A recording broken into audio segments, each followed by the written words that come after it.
Hey guys, in this video we are going to show you how to play Hollow Knight Silksong on Android. Sometimes, you might want to play Hollow Knight Silksong on your Android device, and checking it through the Steam website is a simple way to get started. First, open Google Chrome on your mobile device. Make sure you have a stable internet connection so the page loads properly. Now, in the search bar, type Hollow Knight Silksong.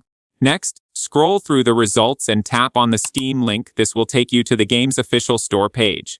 Here, you can see the price, which is $8.19. You can also read about the game, check system requirements to learn more about it. Now, tap on Add to Cart to begin the purchasing process. After that, tap on View My Cart to review your order. Make sure the game name and price are correct. Then tap on Continue to Payment to move forward with your purchase. You'll be asked to sign in to your Steam account and select your payment method. Once the payment is completed, the game will be added to your Steam library. From there, you can download and play it on any supported device using the Steam app or Steam link. Thank you guys so much for watching. I hope you got some value. See you in the next one.